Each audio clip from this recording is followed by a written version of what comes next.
Black man, get up. Black man, stand up. Black man, you better listen. So there's a need for brotherhood. Black man, get up. Black man, stand up. Black man, you better listen.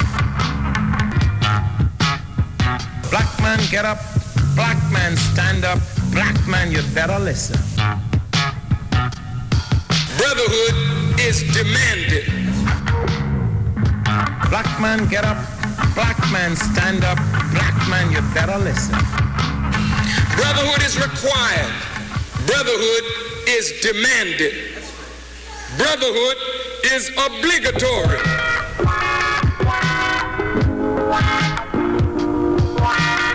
Brotherhood is essential, it is urgent, and it is compulsory.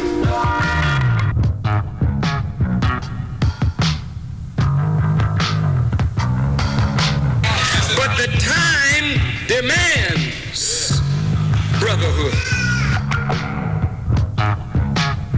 Whenever the dominant white society fears for its economic future, racial tensions are always aggravated. The aim of Almighty God is to bring the black man and woman together.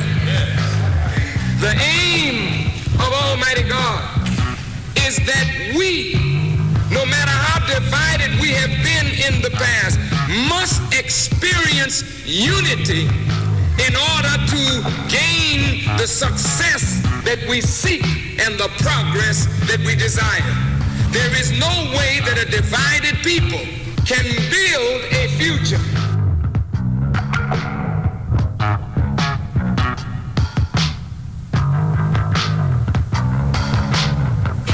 Brotherhood is required. Brotherhood is demanded. So there's a need for brotherhood.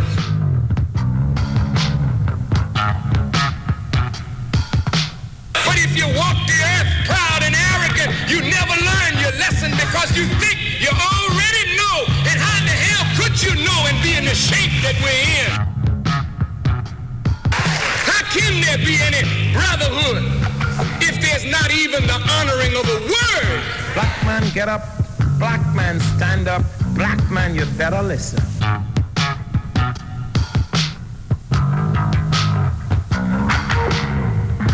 Black man, get up.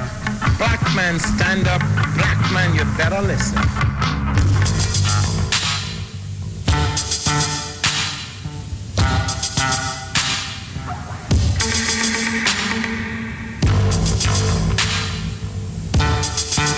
Welcome back and welcome to the second hour of the Black Agenda here on the Street 919 FM. I am Brother David Muhammad. We're going up to 9 o'clock. And shortly we will return to your phone calls.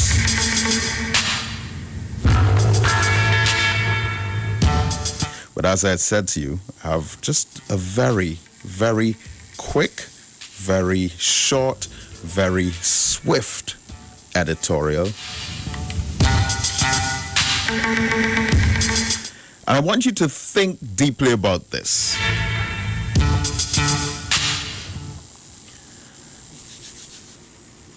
Think about what I am saying to you here. Imagine, and I say in advance, pardon the abrasiveness of the analogy. But imagine someone kills your father and rapes your mother. And that person is caught and evidence is taken to the police. And then you, in following up on the investigation, you're informed by the law enforcement authorities that they are looking into the case and that charges are likely to be laid soon. And then, when you're expecting this person to be justifiably held accountable for their crimes, put in prison first, and then put to death for what they did, instead of them being prosecuted by the law, the same people who had all the evidence and all the information puts up a statue of the person who killed your father and raped your mother, and they're honoring this criminal after he committed those crimes against you and your family. Now, clearly you would be in shock. But this man is a murderer and a rapist, and you put up a statue of him? And then the law enforcement authorities tell you, well, but he did some good. You see, he donated some money to charity, and he helped some children with education, and he had a fund to help some needy people. So we're putting up a statue of him after he committed a crime like that. Now, there's this old saying that one man's freedom fighter is another man's terrorist. And that we tend to look at situations like this from different perspectives based on the particular history that we have embraced. But if we have learned the history of our enemies, and if we have been educated in his learning institutions, then we will end up with a mind that is patterned after his will and his intentions. So as Brother Khalid used to say, our enemy has set up headquarters inside our heads. But a light is now starting to shine to illuminate us with some consciousness. So the statue of Edward Colston in Bristol in England, slave owner, slave trader, but member of parliament, trafficked 84,000 slaves in his time, 19,000 enslaved Africans died. They took down his statue on June the 7th, 2020, but 2 days later, the local government Department of London, the mayor's office, decided that they will take down a statue of Robert Milligan, who owned 526 enslaved Africans on his plantation in Jamaica.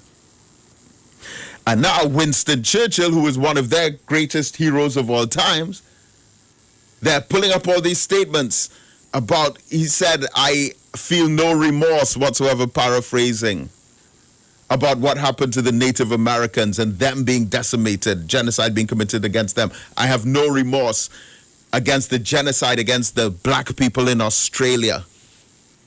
He said, because a superior race has come in and conquered those lands. Wow. They have a statue of that man. Cecil Rhodes, they had a statue up of him, one of the architects of apartheid, who in his political policy expressed that the white race was superior and they must govern over African people. And now Christopher Columbus, in many ways, founding father of Western genocide. But we have, for all this time, looked at these characters through the lens of the same people who put us in enslavement, apprenticeship, colonialism, and gave us independence. And along with the independence that we gave, we persisted in a colonial education that recycled the mentality of our former colonizers and enslavers. So when we think like them, for them, against us. When we speak for them, against the best intentions and objectives and aims and goals for our own people. It's a conquered, colonized mind, where our enemy's education and its perspective has been injected in our heads. But now, there is a new awakening, there's a new enlightenment of consciousness, and it's spreading all around the globe. All right, so let's return to the phone lines. 342-0081 and 466-5391. And we're going to go into this topic on Monday. But on Monday, our subject is centered around the fact that we are killing each other. And that we, it appears, have become our own worst enemies. Let's go back to the phones. Caller, good morning. Good morning, Brother Muhammad. Good morning to you. You know, it is quite heartening to hear you make the opening statement this morning. Which one? All lives matters. Black killing black.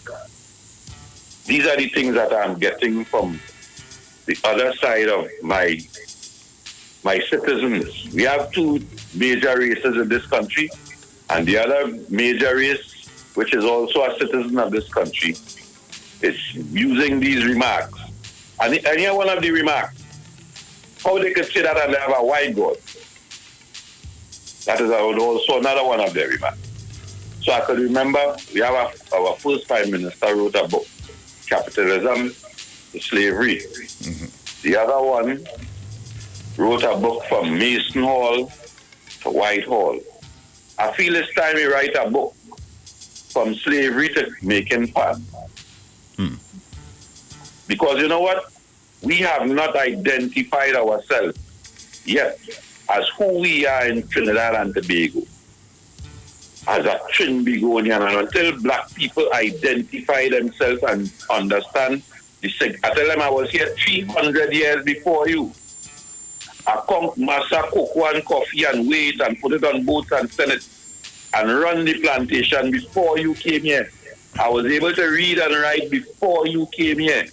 Well, let me make a point about that, because we had come up with a phrase. We quote Marcus Garvey, where the Honorable Marcus Garvey said, "A people without a knowledge of their history is like a tree without roots."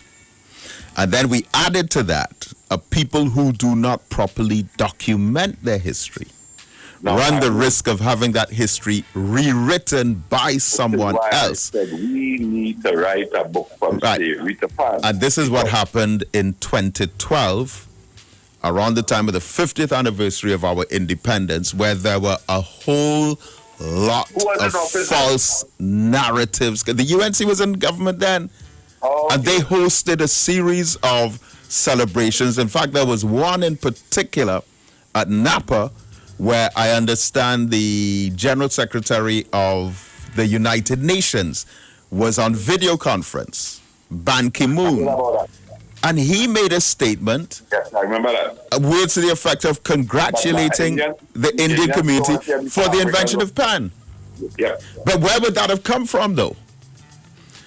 Because you would remember KC Confectionery, who make dinner mints and power mints and so on.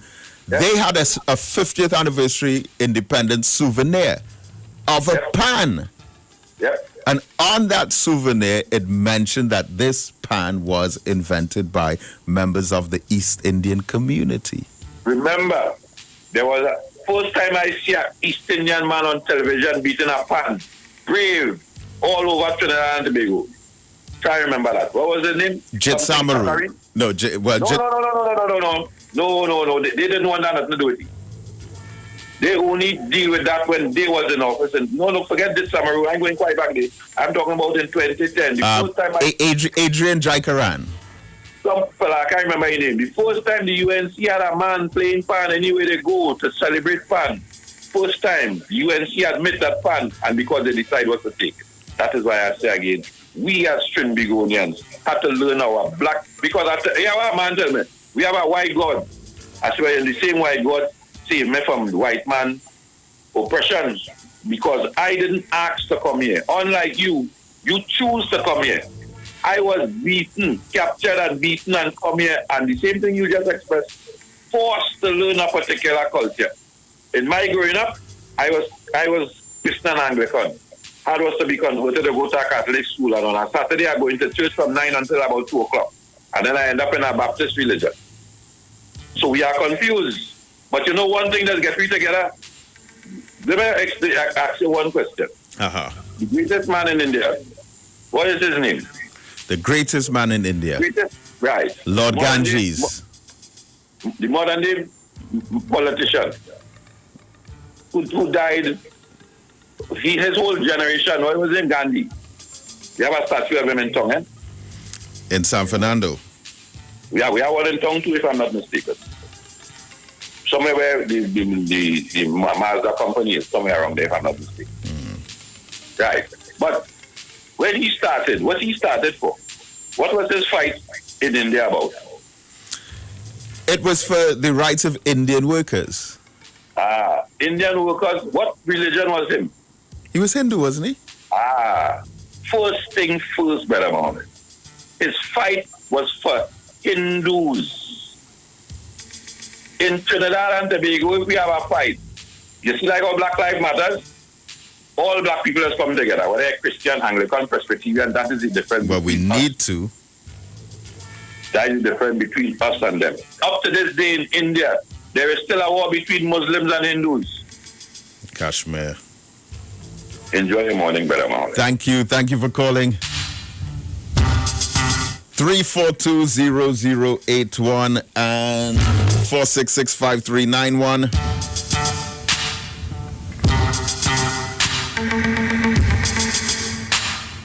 And one factor as well about these global anti-racism demonstrations, which I don't think has been discussed enough, but it is the counter demonstrations and the implanting of persons to disrupt, to carry out acts of violence, and to distract away from the major cause and purpose of these demonstrations. Good morning, caller.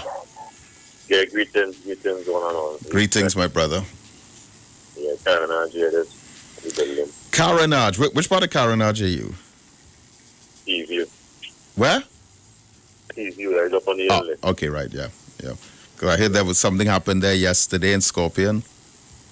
Yeah, well, boy, the cities are red soon, but I want to see how they are custom to it, but I go going on. But I was having a discussion with a Rasta Virgin on me last night, and he telling me how I got red, man. He said, I got Douglas. When you go to Africa, they've been calling you African, you know. They're calling you Douglas.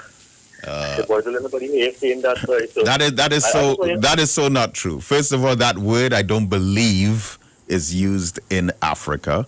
It's an exclusively, basically a Trinidadian pejorated word that came out of the Hindustan language. Right, well, I'm glad you mentioned that because I told him to tune on to Brother David Muhammad from 79. I went and call and he got his answer. Oh, nice. Very nice. Very nice. Right, I need even enough to talk to him because, you know, that kind of way. But I'll let somebody else call him. Now I've got one I like radio. All right. Thank you. And let me explain that. Because the term Dogla came out of one of the Hindi languages, and it means bastard child of a prostitute. Yes. Ask any pundit or anyone who is familiar with the Hindi Sanskrit. The word Dogla means bastard child of a prostitute. And the history behind it is that around the early days of indentureship in this country, 1845 to 1917 in particular, and with the end of indentureship and the decline in some industries and the social intermixing beginning between ethnic groups, according to the basic history of Trinidad and Tobago, and at a time when illiteracy was pretty high as well, when an East Indian woman had given birth to a child that was fathered by an African man, and they did not want the family to know, it would be said by the mother that she did not have sexual relations with the black man, but that she, while pregnant for her Indian husband, was frightened by a black man, which had an effect on the biology of the baby, which came out looking black. So an Indian woman giving birth to a child fathered by a black man was considered to be illegitimate, and the woman was denounced for those relations with a black man. So hence the woman was scorned as a prostitute. And the child was considered a bastard. So the term dogla was used. It was a Hindi word. Now the word has been what is called perdurated, where now in contemporary language it means a mixed race child between African and Indian. And some even take pride in the usage of the term, but its original term was based on the endemic racism within the East Indian community for African people. And it was a term used as a description for a child that was of mixed race between African and Indian. Those are the facts. All right, let's go back to the phone lines. Good morning, caller. Good morning. Good morning to you. Good morning. Could you kindly inform us if there was chattel slavery in Africa before the European man went down and saved our foreparents? And what type of... Ouch. Don't know what happened there, but you can try calling back if you like. That's a very, very tricky question, because the answer to that question is, if we're talking about the kind of enslavement that we went through under the Europeans in the Western Hemisphere, no, that never happened anywhere else. And what they tried to do is they tried to conjure up this bogus narrative to suggest that, okay, once there was slavery somewhere, it was the same as the slavery here. No, the slavery that we went through wasn't just slavery. Slavery was a small part of it. That was a Holocaust. That was genocide. That was dehumanization. That was mass murder and slavery, which was part of the African Holocaust. So we cannot compare what happened in the African Holocaust with, okay, so there was slavery here, there was slavery there, there was slavery in Egypt, there was slavery in this part, there was slavery in that part, there was slavery in Greece, there was slavery in Rome. No, it's not the same. But thanks for that. Caller, good morning. Morning, David Mohammed. How are you doing? I'm blessed. I'm doing fine. Very good. I listened to your callers this morning. I was within my plans out in the front, but I had the cell phone out there to hear the program. And I heard one of your callers is objecting, or he said, I'm not sure because I was outside, I wasn't hearing clear. He's uncomfortable. I'm using my words, not his words. Talking about the Indians and the racialism, and he has a business, correct? Yeah, well, we dealt with that. No, honestly. Let me tell you, when I hear people, okay, he has a business and he fears for his customers. But I want to say to him, Inshon Ishmael did a video, somebody sent me a video where Inshon Ishmael spoke about, you saw it, right? Of course. About racialism and the Indians and how they're racial and whatever. So he said it. And I know some would have jumped out at what he said. You know what? Inshon getting the tag what John F. Kennedy got in the United States in the 60s. They call him the N-lover. And this person, Vijay Ramprasad, is calling Inshon Ishmael a foolish N-lover. Right? And he is saying, we on top, and all our businesses we gain, and we exams we do the tops in the country, really, and they need how we put it, we don't need them, they don't need us, we need them. And I am saying, really? He's serious? Brother David, let me tell you something. You listened to the program in the night with Sadra and Tony on 90.5. And I'm sure you could remember Remember when a lady called in and said, when it was the 1818 and Anna Robinson gave his 2 seats to Patrick Manning. Remember when the lady said poison them end with the doubles? Oh, you could remember that? I vaguely remember a talk like that going around. Brother David, it wasn't just one statement. It was yes, and I called in and I told Sadra, and he said, oh, but you didn't see I cut you off. She done say what she had to say. And I said to him, I say, well, after tonight, I say, I will not be buying doubles again, and I will let all my family know not to buy doubles. I say, because they have a lot who will think just like her and do it. That, Brother David, you know what I started doing? From that day onwards to now, when I go to the port, I'm getting ready to go just now. I just wanted to call in. I go to the market. I look, you know, African people in business like to say, we don't support their own. Brother David, since that would have been, I think, in 2000 or whenever the 1818 took place. From then to now, I purchase only from my African brothers and sisters in the central market. Up to today, I do it. I do renovations on my home. I went to Doc's Hardware on the Big Martin Main Road. But if you see bills I have from Doc's Hardware, I feel proud to support that black man, right? Because my landlord, before I moved back home in my parents' home, my landlord is who told me, Doc's Hardware is owned by African man. Anything you have to buy there. And boy, this is what I do. I support them because when I went to the market 2 weeks ago or a month ago, some brothers selling cassava, I passed them and one of them say, Moms, come and buy from me now. I say, I'm coming back. So he say, yeah, you're coming back. And I wanted to buy it when I'm heading back to the car and I came back. And when I came back, I told them, they even remember me. I said, I come back for the cassava. Yeah, the fella, well, it was 3 of them. Oh, gosh, you really come back?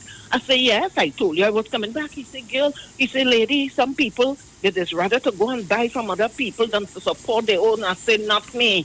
And I gave him the history about what was said on 1990.5 and what I started doing from then. I said, I will continue to do it. People jumping out now because, Black Lives, I have been doing it since that 1818 elections. I woke up and I realized, oh yeah, and you know, they are so tricky. You know what they do? Now, I am going to the market, so I know all the vendors. When that statement was made on that program that night, the week after I went to the market, the businesses, the little shops in the market that was owned by Indian business, you know what they did? They had 2 African boys out in the front line. So you would that's a common strategy. That's a common strategy where we are put out front as the face. Put them out there, and they will say, oh, look, I'm supporting a black man. I watch them good. I know the vendor. I know who it was. When the boys finished collect the money from them, they went and they handed it to him in the back. They couldn't fool me. So let me move on from that. Support your own, all your. Brother David, I felt so good when I saw Winston Churchill statue was taken down. I was shocked because when it wasn't taken down. It wasn't taken down. It wasn't taken down. It was defaced. Oh no, it's the Edward Cole. What's the guy name? Yeah, Edward Colston. That one they pulled down. And Robert Milligan. Right, they need to pull down Churchill too. Yeah, but they won't do that though because that's their hero. Yeah, how would you feel? All right. So, because some people, I'm taking down stats, you ain't gonna do nothing, and all this crap we just talk. Some of them, like, they don't read or they don't know history. How would you, all right, Dole Shady, Edward Colson, you say he donated this and he gave charity. Dole Shady, I remember when he was hung, you remember people down in where he was from there? Of course. He used to buy the school book, pay their light bill, phone bill. So he was like a hero for them. Yeah. Would they like to see a statue go up down in Barra Park or wherever it happened? Yeah. Thanks a lot for that. We're going to pause for a short break, a short one, and we'll be right back. Don't go away. On the streets, because we talk to the streets. Come talk with us on The Street 919 FM. Get Get interactive with the Street 919 FM. All day, every day. See us all live on our Facebook page. Share and comment on our show. Like our page. Chat with our live on-air announcers. The Street 919's Facebook page. Live and interactive all day, every day. The Street 919 FM. Come talk with us.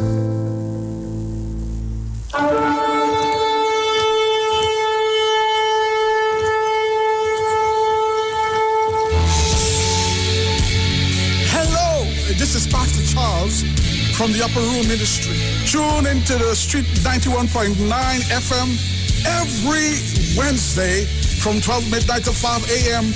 for a time of prayer and intercession. I want you to know that we are going to have a TIME time in the presence of God, lifting up our nation, lifting up our families in prayer. I'm looking forward, my God, for you to join with me. Praise God, every Wednesday, praise God, praying for our nation, praying for our families, praying for our children. Join with me every Wednesday at 12 midnight. Tune into the Street 91.9 FM. God bless you.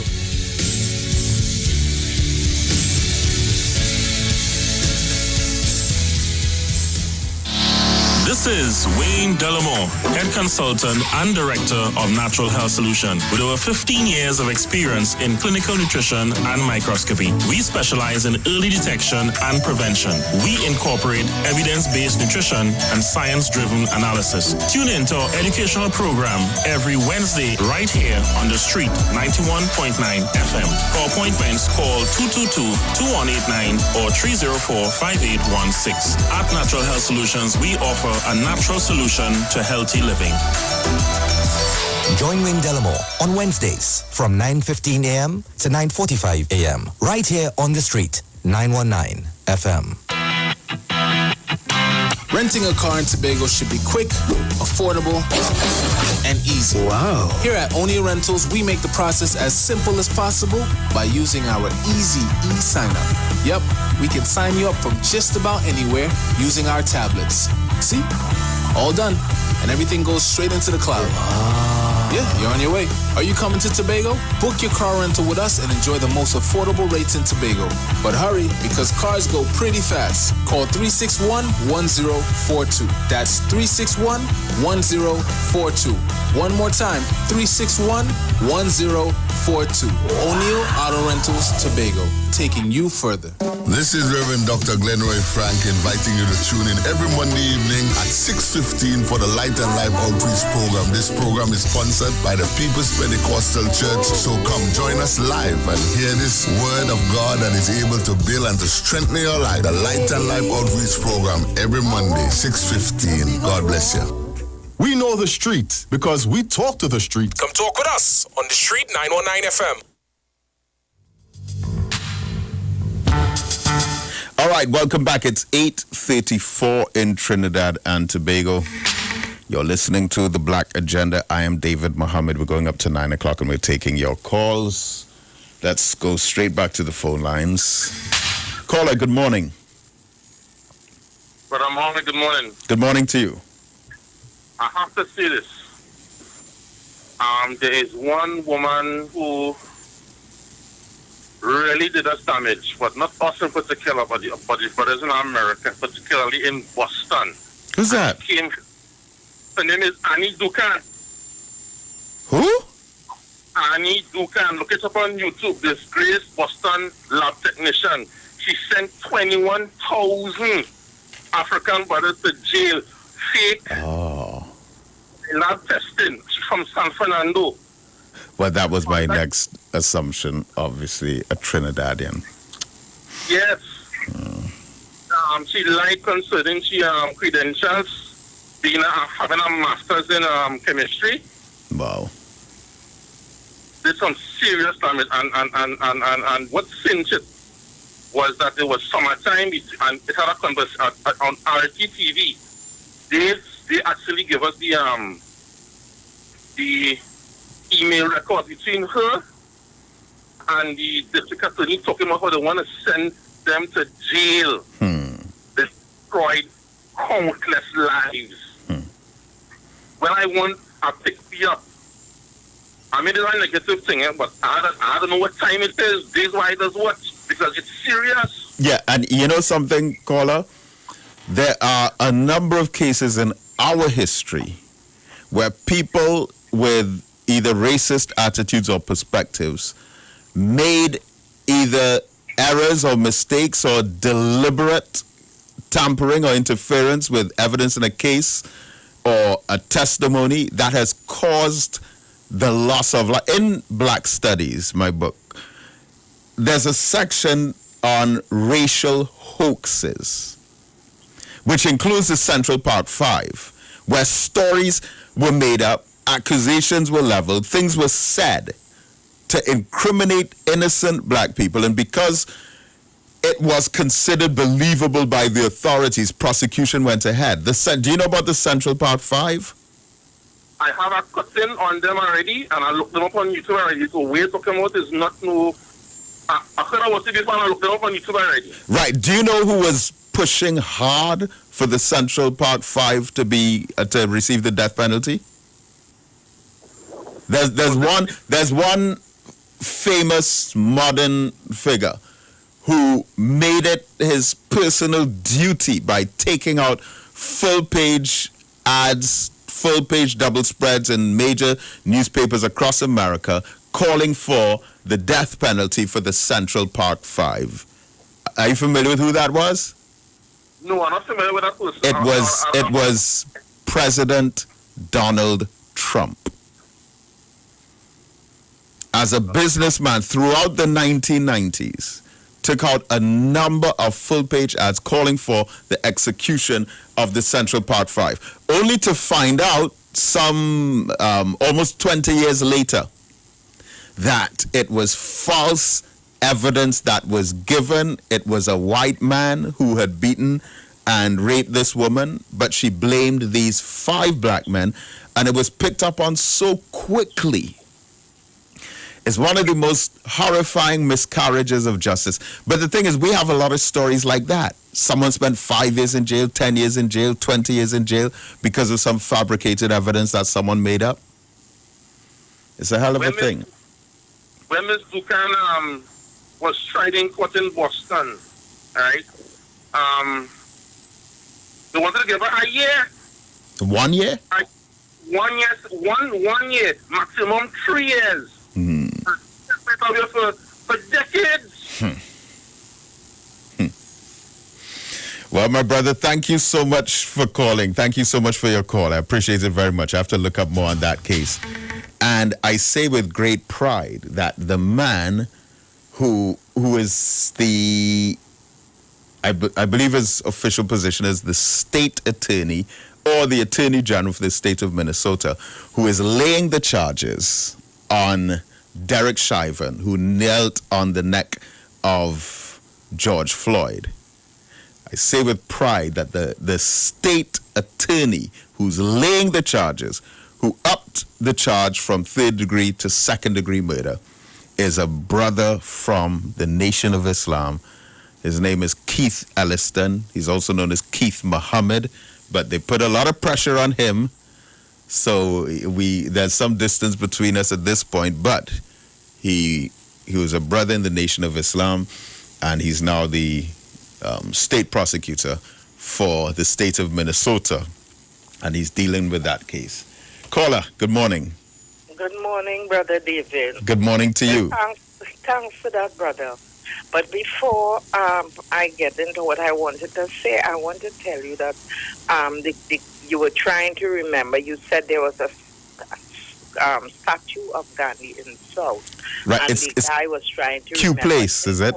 Saying, yes, on Q Phillip Place, Street yeah. Right, so there's a statue in a little circle there. Yes. So that's what I already had in mind to tell you. And I like Miss Digo Martin. Miss Digo Martin, I like you. There was an Indian guy who put out a post. He used to sell on our stall. I wouldn't say where, but on the highway, close to, coming close to Rima. And he had put out a post because I saw it and I saw the person's face. And he said, when people come here, up the price. He will up the price, double it.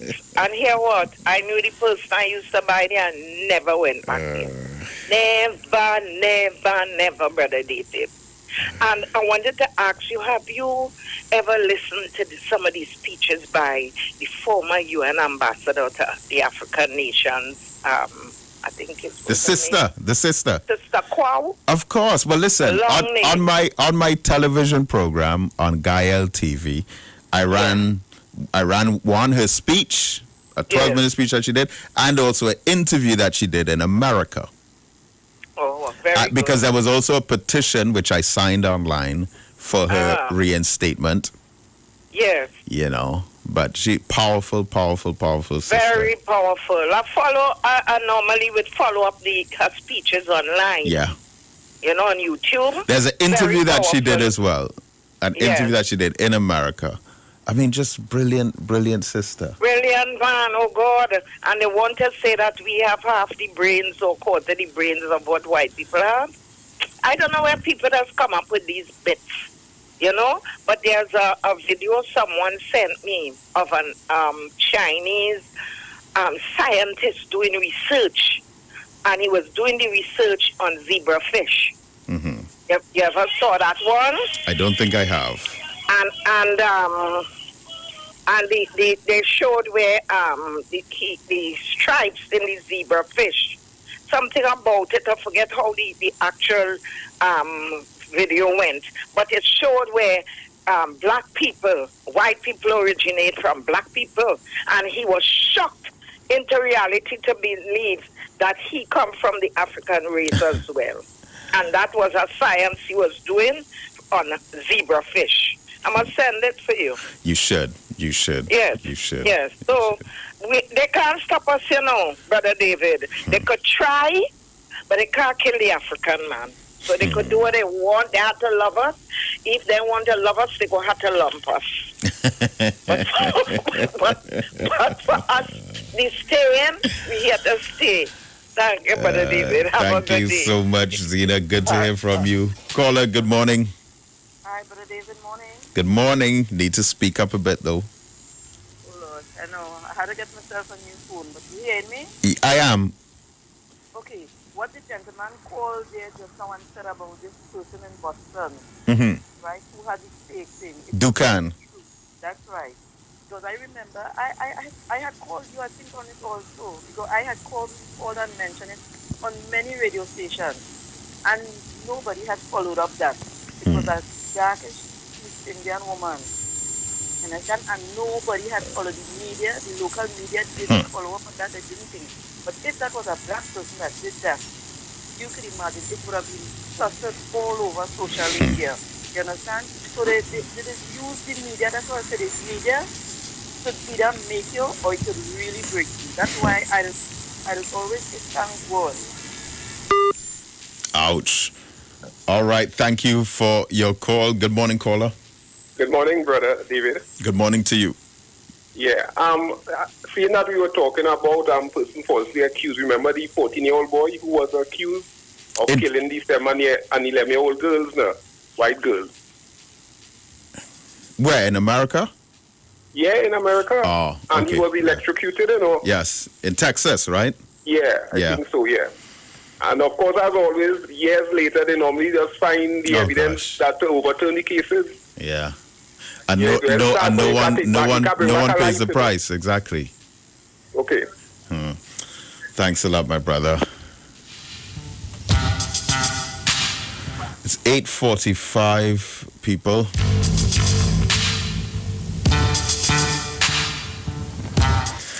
Let's continue with our calls. Good morning. Caller. Good morning. Yes, I think you need to turn the volume down on your radio. Good morning to you. How are you doing, my brother? I'm great, thanks. How are you? Yeah, you're right. I went and speak to your boy there just now. How's he doing? Wasn't he supposed to join us online last week? I think I remember to tell him now. Okay, all right. Well, please remind him. Yes, I will call him just now as I come off the phone. So what's up?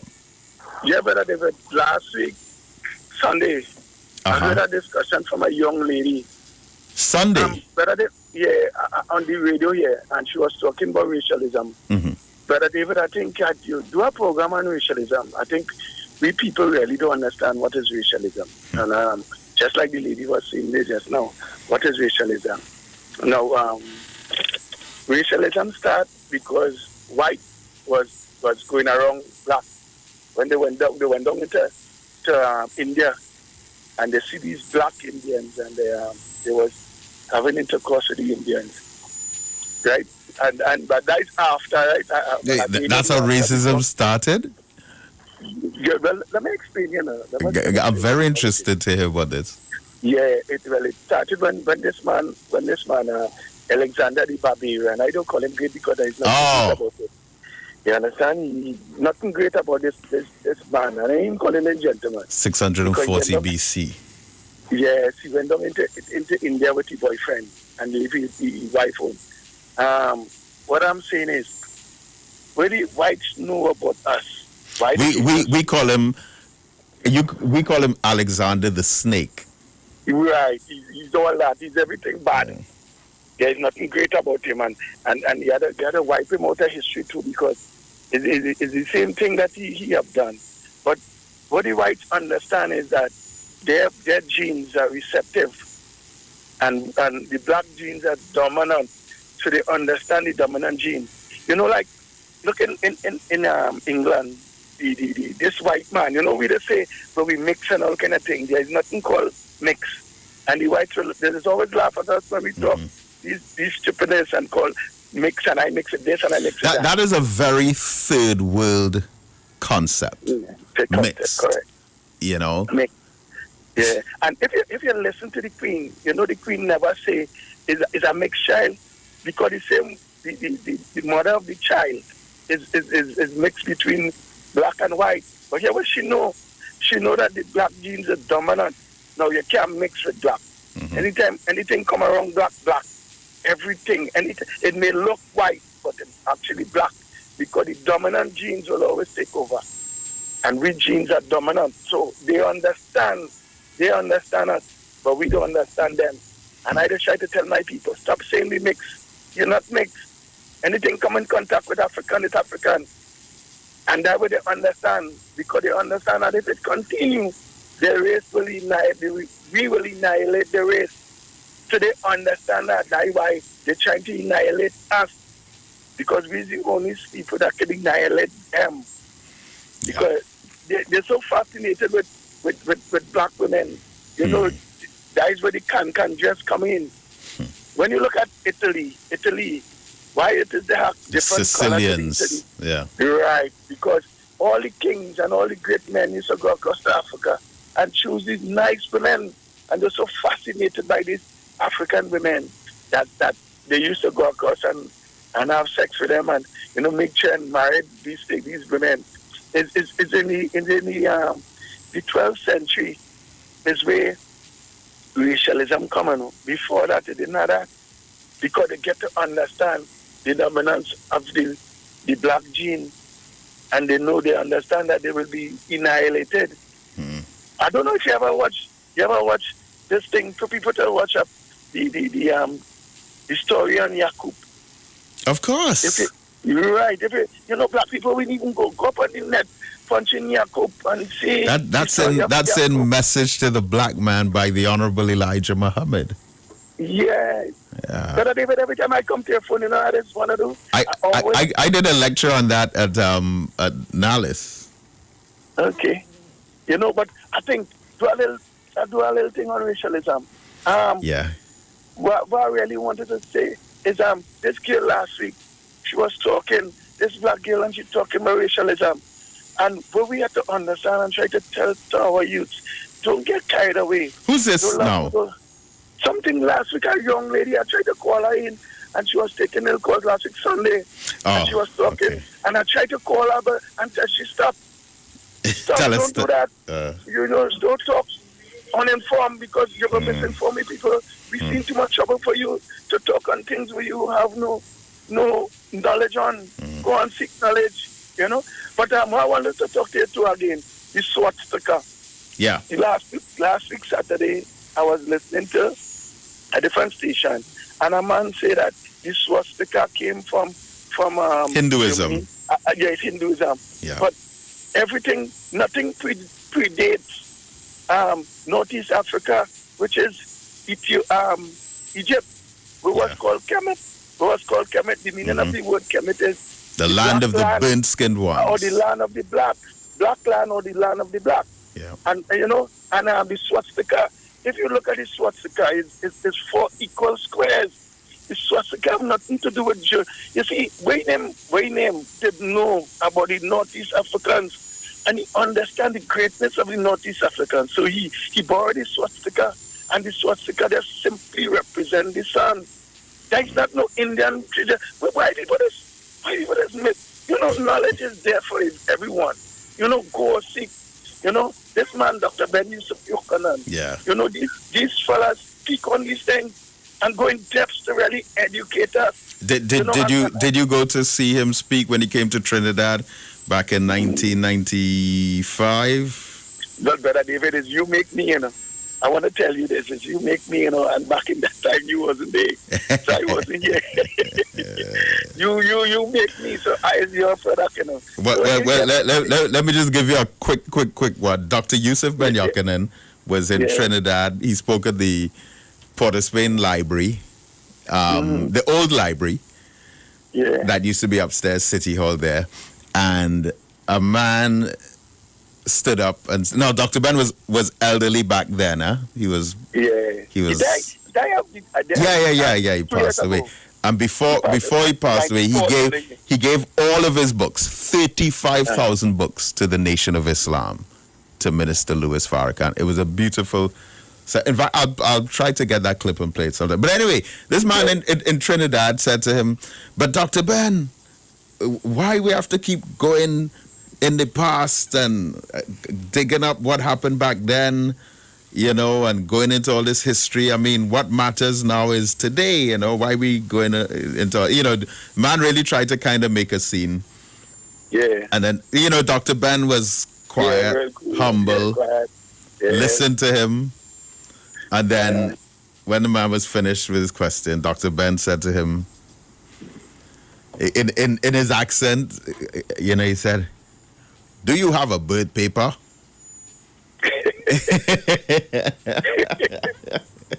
And the man said yes. And then Dr. Ben said, "When you get home tonight, throw it in the rubbish."